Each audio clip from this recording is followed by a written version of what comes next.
Hello, people. My name is David, and this will be the first of, trust me, many blogs by me. I'm making this first blog specifically about corrupt doctors and hospitals. Well, my opinion. Well, you know what? It's not an opinion, because in this video, I intend to prove it as fact rather than just my opinion. Now, one of the many reasons that I'm doing this is because over the years I've been to plenty hospitals and plenty doctors, plenty clinics for various different reasons. And, after dealing with so many doctors and nurses or whatnot, it's come to me that I've come to the conclusion that most of them are dim-witted buffoons. Now, I say that as kindly as I can, because that's the only way to describe them. I'll say this. A lot of times we put people up on a pedestal, like we do with doctors and lawyers, and say, wow, look at them. In actuality, the only difference between them and, I or whatever, or them and you, is the fact that they went to school a little bit longer and read a few more books. Because at the end of the day, they're no different from some kid working at McDonald's.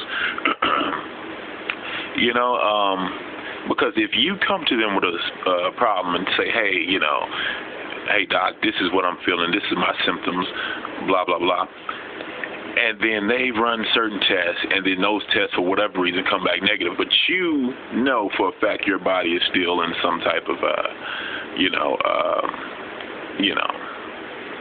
negative state. Let's put it like that.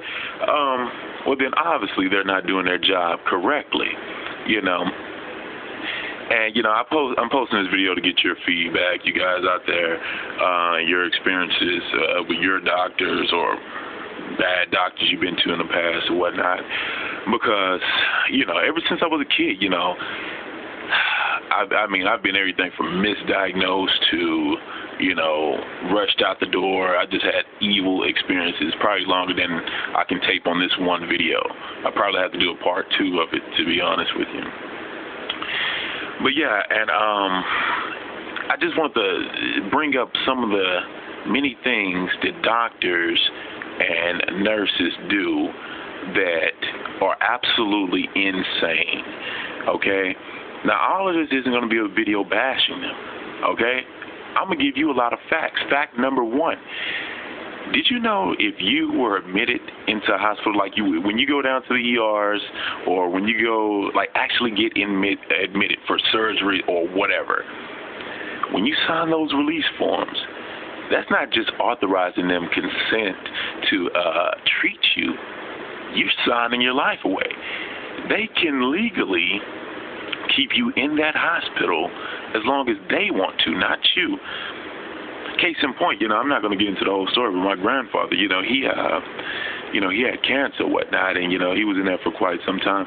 And, he eventually, he wanted to leave because he was getting severely mistreated. They had his hands in shackles. Why would they do that to a cancer patient? His hands in shackles, it was just some really other horrific things I won't get into. But, and eventually he wanted to die at home. You know why? Because that's his right and that's his decision. If someone wants to die at home and they don't want to be mistreated by doctors and nurses, they have that right to leave, okay? But yeah, of course they didn't let him do that because, he signed the consent form when he was still healthy enough to talk and everything else. So now, we can't do anything about that. He's our property now. They said they don't want to be held liable for that. Well, guess what? He's saying he wants to go the hell home. Let the man go home. But anyway, yeah, so you can basically just check yourself back out of the hospital. Once you're in there, it don't even have to be something as serious as cancer. It could be something as a broken ankle, something as serious as I don't know.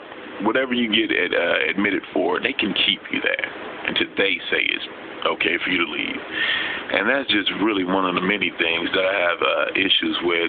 And that's why I say to people all the time, hey, it's best not to get sick in this life, especially in these times, because the world is so uncaring when it comes to so many other tragedies, school shootings, police brutality, racism. These things happen every day on a consistent basis, and we all pause for a moment, and we all take a time out.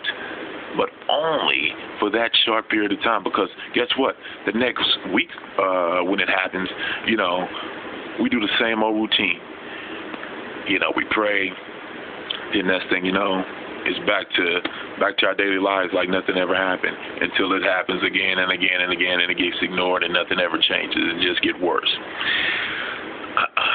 But anyway, back to this whole doctor situation. Let's see, what else do they do? When in doubt, misdiagnose it out. They sit up here and they basically pill pop you. They slang pills like any drug dealer or something. They write prescriptions that are sometimes meaningless, just to get money. I bet you guys didn't know that that's how most doctors make their money. They make money off of each prescription that they write to. So every time you get a prescription filled, you put more money into their damn pockets. And I hate to break it to you folks, but some of that stuff you probably don't even need. They was just trying to get money off you. What else? It's just so much. It's just so much to go over here. I don't even know where to start, stop, and continue. I'm just really frustrated myself, I won't get into my own personal issues as of yet, not in this video anyway, maybe in part 2, but as of right now, I'm perfectly happy and content with my life, what I'm saying? I try to take my mind off my issues, I play sports, got a nice woman I'm talking to, I'm just chilling, relaxing. But when it comes to this aspect of my life, it is not an easy process. It is just really horrible, and I hate for it to be like that. I know everything in life can't be easy or relaxed or chilled, but it also, like, every time I go to the doctor, I shouldn't have to feel nervous or feel like they're not taking me seriously or going to misdiagnose me or not doing their job correctly. When it comes to people in certain authority, I expect them to be able to do their job so properly. If you want to put them up on pedestals, okay. Well, guess what? They should be able to earn that right to be on that pedestal. If you're a mighty doctor, well then do your job and properly diagnose people. And they had this thing where they say, be patient. Everything takes time. Well, guess what? I've been patient for quite some time, and they're just not getting the job done. But, another thing, I want to hit on this as well before I go. Nurses. Here's the funny thing about nurses. Have you ever noticed, like, whenever you don't ask a nurse question, they full of knowledge and want to provide you with unlimited knowledge because, they feel like, they may not be a doctor, but hey, they're a nurse and they're smart too, and they just can't wait to show off their knowledge. But then when you go to a nurse begging and pleading with them and want to know certain answers to your questions about your own personal health, they say, hey buddy, back it up. I'm just a nurse. Ask your doctor about that. It is just the craziest thing I've ever heard or seen. But I'm not going to spend too much time on this one video. I don't know if I'll be able to upload it because the file is probably too large already. But I will be making several videos on not just, doctors and nurses, but life in general. The topics I touched on a little bit before, school shootings, police brutality, racism, things of that nature. Life in general, relationships. So I think this is a pretty good start. So please comment, rate, and subscribe. And, see you later, guys.